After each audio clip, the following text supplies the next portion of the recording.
자, 안녕하세요. 반갑습니다. 이재진의 상한가 랠리입니다. 오늘 제가 준비한 주제는 대한전선 40조 원전 정책 급등 가능할까에 대한 주제로 영상을 준비했습니다.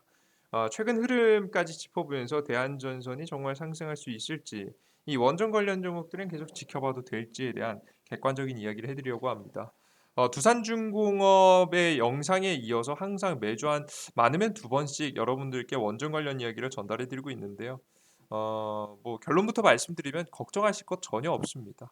저랑 함께 흐름 짚어보시면서 왜 현 대한전선 같은 원전 관련 종목들은 걱정을 안 하셔도 되는지에 대한 이야기를 하나씩 풀어가 보도록 하겠습니다. 최근에는 주식시장이 떨어졌습니다. 사실 떨어지는 시장에서 속수무책이었죠. 떨어진 이유를 살펴봤더니 매수 주체가 없었다고 합니다. 외국인들이 연일 빠져나갔고 그리고 개미들도 사지 않았다. 그리고 환율은 1,200원을 찍었다라는 내용이죠. 사실 앞에 기사, 뒤에 기사는 똑같은 내용이라고 보시면 됩니다. 왜?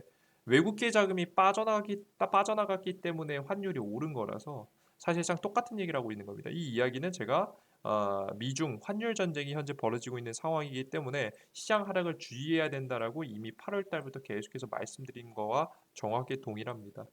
자, 그러면 이렇게 빠져나가고 있는 현재 상황에서 가장 큰 타격을 받은 것은 삼성전자 같은 시가총액 상위 기업입니다. 다시는 돌아오지 않을 거예요, 이런 자리는. 이 환율 전쟁이 끝나지 않는 이상 전고점 반등해 주는 거 사실 힘들다라고 이야기를 현실적으로 드릴 만큼 굉장히 어려운 증시입니다. 여기서 장기 투자가 아니라고 한다면 삼성전자하고 SK하이닉스, 카카오, 현대차 같은 종목들을 들고 계시면 안 되는 시즌이에요. 환율 전쟁이 벌어질 동안은요.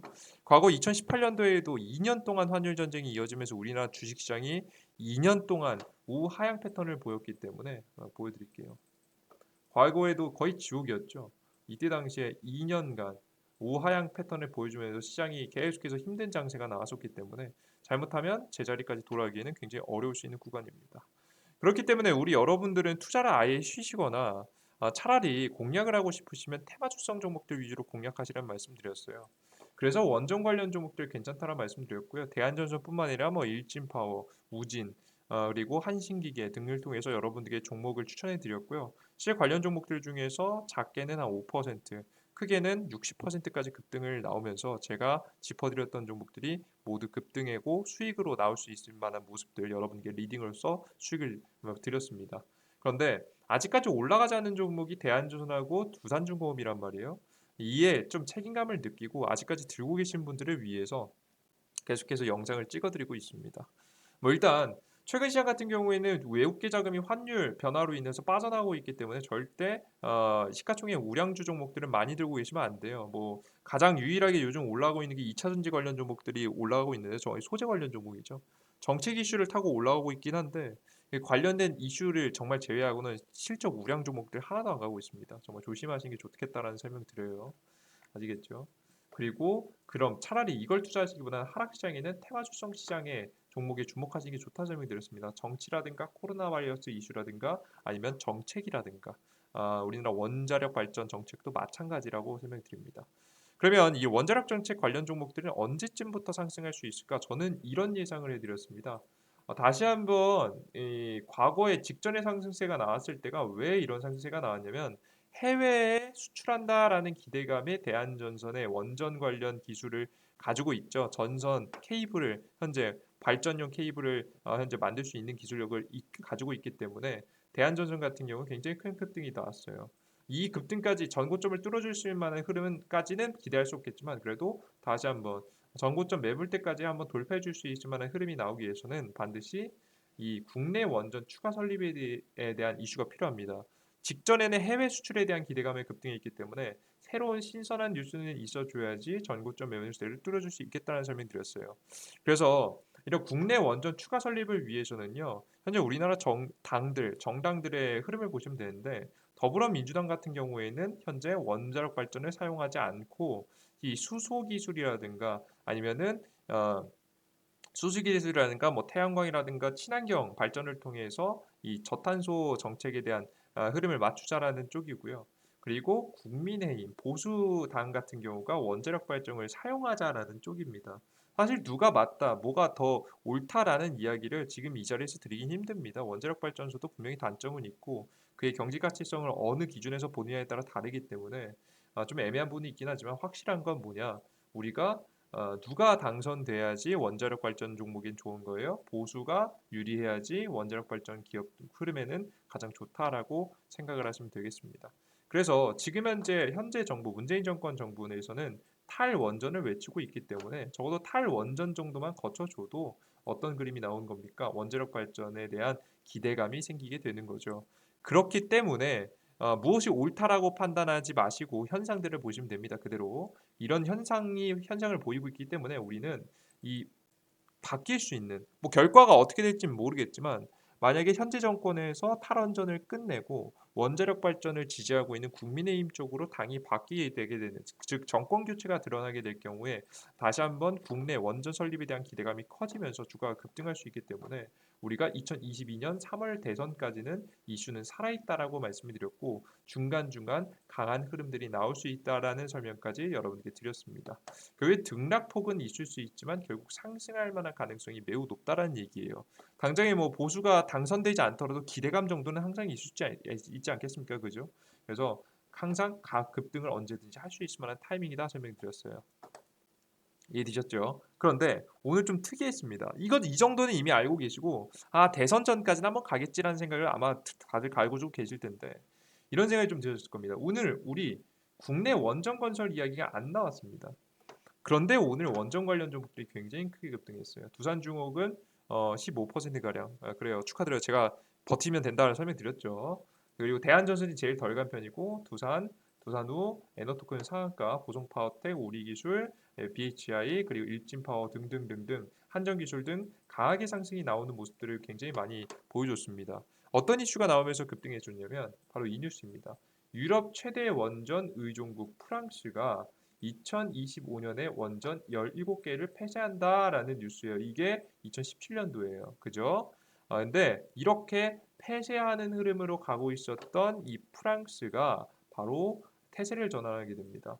프랑스가 2030에 대한 이슈를 터뜨리면서 친환경에 대한 정책에 대한 이야기를 했는데 바로 소형 원전에 대한 이야기가 나오기 시작한 거예요. 뭐 전기차야 뻔한 얘기고 소형 원전에 즉 원전과 전기차에 41조를 투자하겠다라는 이야기를 발표하게 되면서 다시 한번 원자력 발전에 대한 기대감이 키웠습니다. 실제 뭐 유럽에서도 탈원전에 성공했다라고 하는 독일이라는 국가가 유명한데요. 사실 독일이라는 국가도요 원전에서 벗어나지 않았습니다. 왜냐하면 프랑스에서 거의 대부분의 전력을 수출하기 때문에 수입해서 쓰기 때문에 사실상 독일도 탈원전 국가가 아니라고 생각하시면 될 것 같아요. 아시겠죠?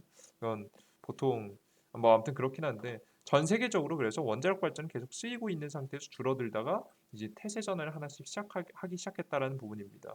왜 하필 이 탈원전을 할 만큼 원자력 발전에 대해서 굉장히 회의적이던 국가가 몇 년 만에 특히나 최근에 어떤 변화가 일어났길래 이런 이 정책을 발표했을까? 여러분들께 생각을 하셔야 됩니다. 바로 뭐냐면 이렇게 전 세계 뭐 체코 같은 국가들도 계속해서 원자력 발전에 대한 수주를 계속해서 내고 있고 계속 원자력 발전에 투자 혹은 원전 설립을 위해서 노력을 하고 있는데 최근에 여러분 이런 뉴스를 보셨을 겁니다. 바로 뭐냐면 중국의 석탄 최대 생산지 이례적 폭우다가 현재 전력 대란이 길어질 거다라는 기사입니다. 전력 대란이라는 키워드를 맞추세요. 근데 이 전력 대란이 왜 벌어졌는지 상황을 살펴보니까 지금 LNG 가격, 가스 가격이죠. 가스 확보의 대란 그리고 그뿐만 아니라 원유 가격도 굉장히 크게 상승하고 있고요. 그 이외에 다양한 이 화력 발전소에 사용될 수 있을 만한 웬만한 이 자원들의 가격들이 굉장히 큰 폭으로 상승을 하고 있습니다. 근데 여러분들께서 이렇게 되면서 자연스럽게 뭐가 온 겁니까? 전력난이 오게 된 겁니다. 그죠? 여러분들께서 이 정도로 기본 기사들을 보시면 이렇게 이해하실 수 있을 것 같아요. 그런데 상세하게 확실한 부분들을 하나씩 하나씩 파고 들어가실 필요가 있습니다. 뭐냐면 현재 경제가 안 좋은데 왜 유가가 상승할까? 한번 고민해 본 적 없으세요? 원유 가격이라든가 천연가스 가격이라든가 이 석탄 가격 같은 경우에는 공장들이 많이 돌아가야지 공장들이 많이 사용하게 있기 때문에 우리가 이제 가격 생산보다 이 소비가 많을 때 이 가격이라는 건 상승하게 돼 있습니다. 생산에 적당하고 소비가 너무 많으니까 똑같은 생산 안에서 판매를 비싸게 할 수 있는 부분이죠. 그런데 지금 현재 경제가 좋습니까? 미국 경제 박살나고 있는 시점이에요. 미국 경제가 박살난다는 건요. 다른 나라 경제들도 다 같이 박살나고 있다는 뜻입니다. 한국 경제도 마찬가지고요. 2021년도 9월 달부터 본격적으로 가계 파산들이 본격적으로 시작되는 최악의 상황임에도 불구하고 현재 유가 가격이 상승하고 있습니다. 굉장히 웃기지 않습니까, 여러분들? 근데 웃긴 건 뭐냐면 이런 현상들을 만들어낸 이유는 바로 미국 주도의 의도적인 유가 상승이 있었기 때문입니다. 그럼 여러분들께 좀 생각을 하시겠죠. 경제가 안 좋아질 걸 알면서도 안 좋은, 아무리 그래도 안 좋은 경제에 의도적으로 유가를 상승시킨다? 여러분들 기본적으로 여러분들께서 뭐 학창 시절 때 배우셨던 경제 이론을 생각하시면 전혀 이해가 안 되실 거예요. 근데 여러분들 뭐 실제 필드에서 거래나 시장이나 경제를 지켜보신 분들은 아시겠지만 현 그 이론과는 현실은 완벽하게 다른 모습들이 몇몇 보여집니다. 실제 최근에 벌어지고 있는 일입니다. 바로 뭐냐면 인플레이션을 조정하고 있습니다. 즉 인플레이션이라는 건 물가 상승을 뜻합니다. 물건의 물가가 상승한다. 물건의 가격이 상승한다. 기본적으로 물건의 가격이 상승하기 위해서는 물건이 잘 팔려야겠죠. 수요와 공급의 법칙에 의해서. 그죠? 근데 이 인플레이션을 일부러 만들고 있다라는 설명을 여러분께 드려요. 이게 무슨 얘기냐면 인플레이션 물가 상승하는 거 안 좋은 거 아니에요? 지금 전 세계 경제에서 인플레이션 걱정하고 있는데 인플레이션 지금 우려가 나오고 있는 인플레이션을 미국이 조정하고 있다? 굉장히 웃기지 않나요? 라는 이야기 하실 수 있는데요. 지금 인플레이션이 그나마 낮기 때문에 인플레이션을 유도하고 있는 겁니다. 제가 뭐라고 했죠? 전 세계 경제는 가장 최악의 경제고요. 코로나 바이러스 이후로 한 번도 다시는 돌아오지 않을 만한 엄청난 강을 건너버렸습니다. 그래서 이 강에서 살아남느냐 마느냐가 중요한데 현재 정부가 다 모든 손을 놓게 되면은요. 전 세계 모든 채권들과 금융부터 파산하기 시작해서 모든 가계 부채가 팍 터지는 순간부터 대공황을 겪게 될 겁니다. 그렇게까지 겪지 않아야 되기 때문에 우리가 경제를 살리기 위해서 그나마 가장 최악의 상황인 이 디플레이션을 막기 위해서 일부러 인플레이션을 조장하고 있다라고 보시면 될 것 같아요. 아시겠어요? 어쩔 수 없는 선택을 하고 있다라고 생각하시면 될 것 같죠. 인플레이션이라도 나오면 최악의 경제 상황은 아니야라고 이야기할 수 있기 때문인데요. 실제 유가 가격이 상승하면요. 유가 가격뿐만 아니라 여러분들께 석탄, LPG, LNG 가격도 같이 상승하게 되고요. 뭐 각자 좀 다 생산의 방법에 따라 좀 다르겠지만 가격이 전체적으로 큰 그림으로 봤을 때 상승하게 되고 이것이 상승하면 자연스럽게 전기 가격이 상승하겠죠. 전기가 가격이 상승하면 어떻게 되겠습니까? 모든 공장들이 요즘 뭐로 들어가요? 전기로 돌아가잖아요, 여러분들 공장들이. 그렇기 때문에 화석연료 혹은 뭐 전기로 다 전부 모든 것이 다 돌아가기 때문에 물건의 가격이 상승할 수밖에 없는 구조가 나오게 되고요. 그로 인해서 인플레이션 분위기를 조장하는 거예요. 이유는 뭐라고요? 지금 현재 경제는 아무것도 안 하고 가만히 냅두면 디플레이션이 오기 때문에 디플레이션이라는 건 경제도 안 좋고 이 물건의 가격도 떨어지는 거예요. 제품들도 팔리지 않는 상황이 나와버리게 되는 거죠. 그래서 최악의 상황을 막기 위해서 일부러 인플레이션 분위기를 조장하는 부분이 있다라고 여러분에게 생각을 하시면 될 것 같습니다. 이게 첫 번째 미국이 의도하는 바고요. 그리고 두 번째, 이렇게 이 유가를 계속해서 상승시키게 되다 보면 어떠한 문제가 생기냐면 앞서 보셨듯이 전력난이 생기게 됩니다. 근데 이 전력난의 뒤에 숨어 있는 현실이 뭐냐면요. 제가 이 배경을 설명드릴 필요가 있을 것 같아요. 미국도 지금 경제 회복이 될까 말까 굉장히 스스로 무서운 상황입니다. 이게 주변 국가들 살피면서 자신의 주변 국가 살피면서 그냥 눈치 보면서 여러분들 지금 뭐 체면을 챙길 때가 아니라 미국도 까딱 잘못해서 정부 정책이 안 나오게 돼 버리면 미국도 도산하는 거예요. 최근에 뭐 부채 한도 인상 해야 될 만큼 부채를 너무나도 많이 쓰지 않았겠습니까? 그렇기 때문에 미국 입장에서도 눈치 안 보고 일단 경제를 살려놔야 됩니다. 미국 중심으로.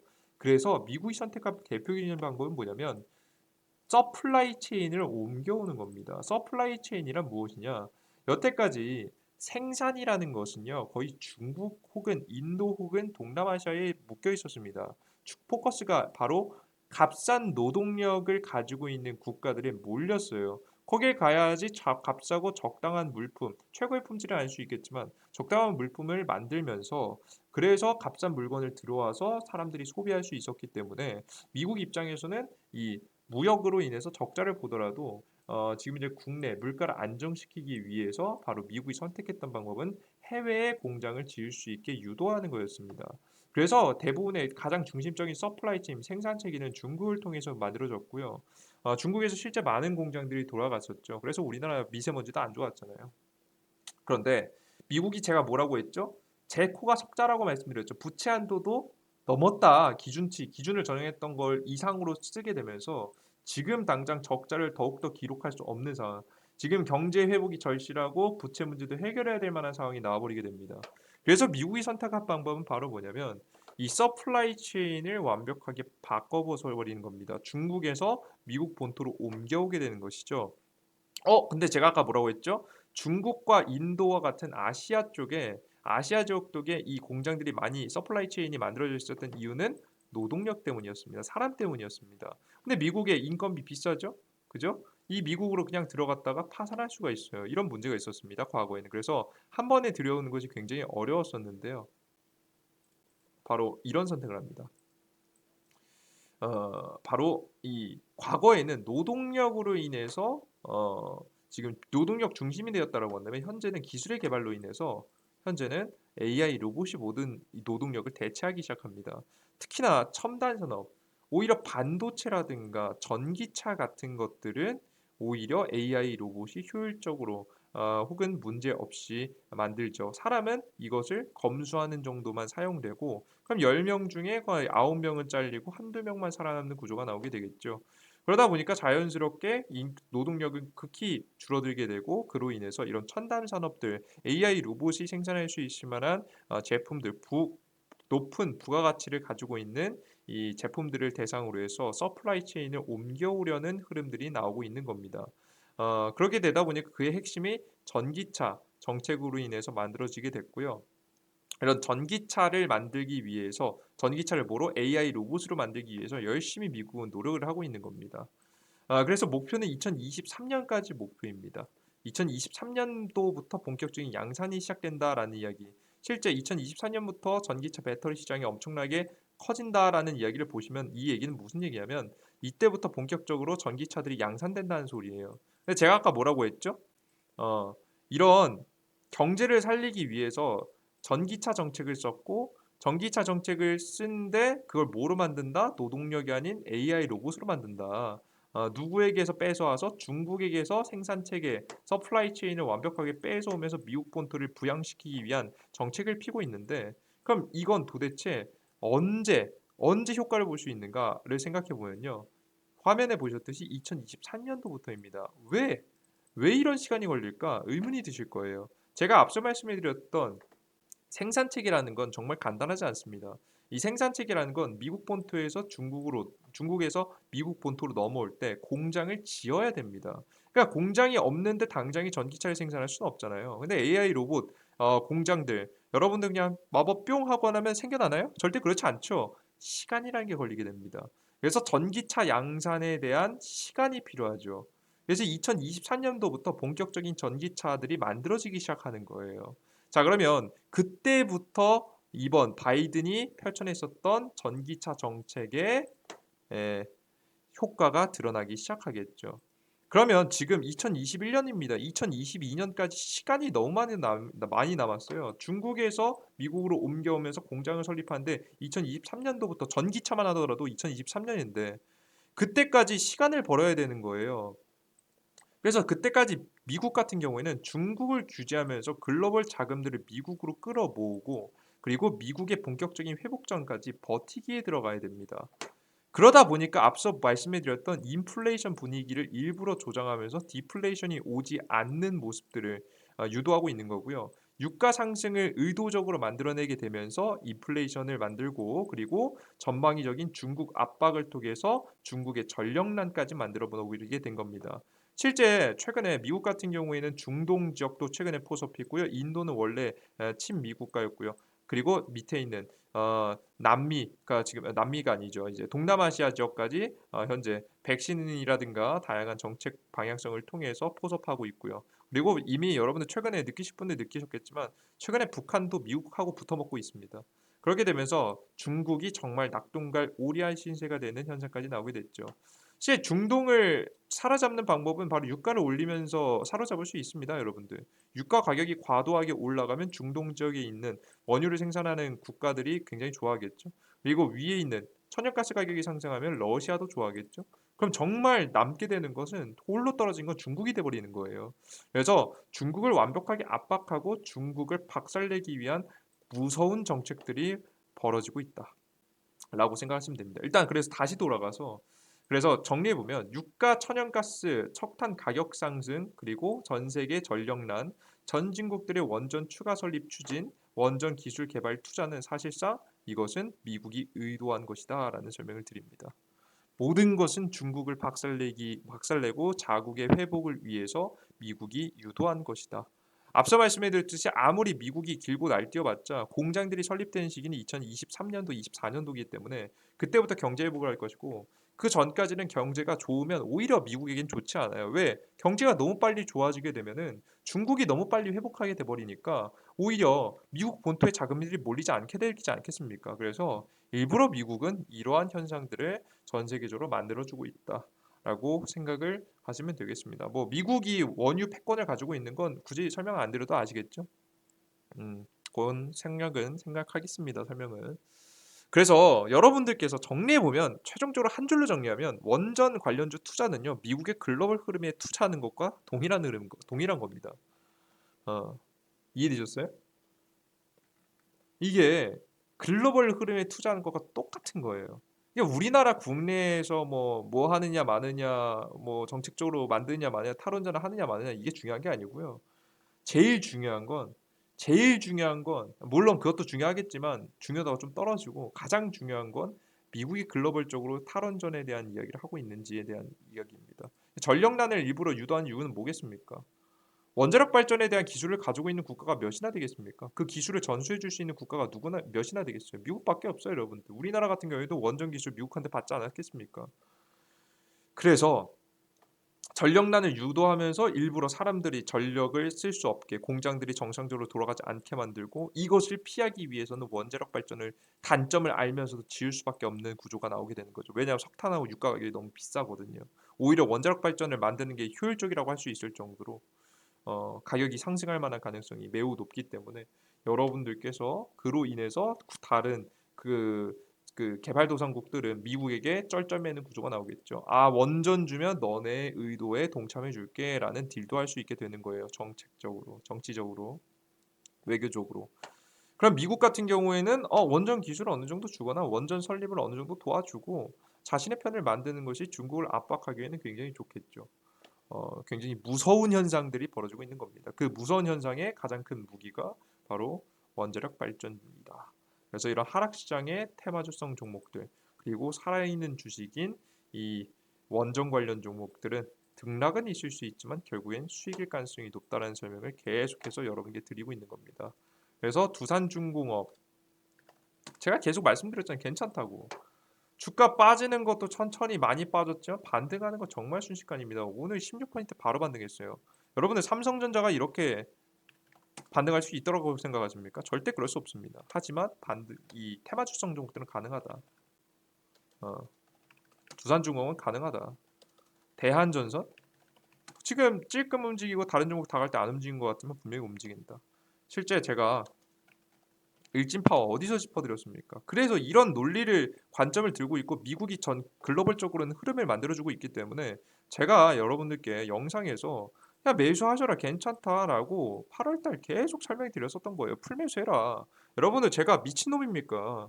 확신도 없고 흐름도 아무것도 안 보고 그냥 국내 정책 어떻게 될지 모르는 거 그냥 믿고 여러분들 이걸 종목을 매수하라고 추천드렸겠어요? 절대 그런 게 아니라는 거예요. 글로벌적인 흐름이 계속해서 미국의 주도에서 만들어지고 있고 이런 무서운 현상들이 드러나고 있기 때문에 이번 전령련을 통해서도 다시 한번 확인했습니다. 그렇기 때문에 현재 대한전선 또한 나쁘지 않다. 테마성으로 다시 한번 상승하기 시작한다라고 하면 작업을 치면 매물대까지 올라가는 것은 어렵지 않다. 우리가 엄청난 수익을 볼 거라는 말씀까지는 못 드리겠지만 물리신 분들 손실을 보고 나올까 정도까지는 아니다. 라는 것을 한 번 더 강조해 드려 보도록 하겠습니다. 너무 걱정하지 말라는 얘기예요. 두산중공업 버티신 분들 너무 힘들었지만 결국 금방 올라오잖아요. 이 흐름은 횡보세를 이어가다가 다시 상승하든 연이어서 바로 급등하든 흐름세를 분명히 보여줄 것이라 예상이 됩니다. 저는 항상 모든 분석을 이런 논리 하에서 진행하고 있습니다. 제가 100% 항상 맞는 건 아닐 겁니다. 제 의견과 다르신 분들은 저를 욕하실 수도 있겠죠. 하지만 제가 해드렸던 전략들은 실제 하락시장 7월달, 8월달 시장 속에서도 높은 승률을 보여줬고요. 실제 9월달 같은 경우에도 실제 제가 시장이 안 좋으니까 매매를 피하고 종목을 추천을 안 드렸고요. 그렇게 피하고 정말 괜찮아 보이는 종목들 위주로만 추천해 드리면서 역시나 승률을 이어갔습니다. 7월달, 8월달, 9월달 합쳐서 무조건 수익이다? 그런 건 없어요. 100% 확률이다? 그런 건 없습니다. 불가능합니다. 하지만 85%의 확률로 여러분들께 욕심만 부리지 않으면 충분히 좋은 수익을 쌓아나갈 수 있다는 것을 직접 보여드리고 있습니다. 높은 승률은 분명히 가능했다. 이러한 종목들을 100% 무료로 이진지의 상한가 랠리 어플리케이션에서 추천해드리고 있으니까요. 여러분들께서 18% 급등, 21% 급등, 퍼러비스 손절도 하지만 이구선 14% 급등, SK바이오사이언스 최종 120% 급등, SK 에이테클 솔루션 8% 급등, 최종적으로 3일 같은 경우에는 150%까지 올라가는 모습이었죠. 이런 종목들 욕심 없이 여러분들께 시장에서 수익을 보고 싶다 하시는 분들은 바로 영상 바로 하단에 있는 이 더보기란을 클릭하시면 내용에 더보기란을 클릭하시면 바로 어플리케이션 다운로드 링크가 나옵니다. 여러분들께서 이 부분 확인하고 들어오시면 여러분들께서 조금이라도 정말 내가 고수다 매매를 좀 하실 줄 안다 하시는 분 혼자 하셔도 괜찮겠지만 난 정말 초보고 조금이라도 정말 최소한의 시장 이야기 최소한의 기본적인 종목들 높은 적어도 80% 정도의 확률을 가지고 매매하고 싶다 하시는 분들은 참여하셔서 많은 도움 받아가시면 좋을 것 같습니다.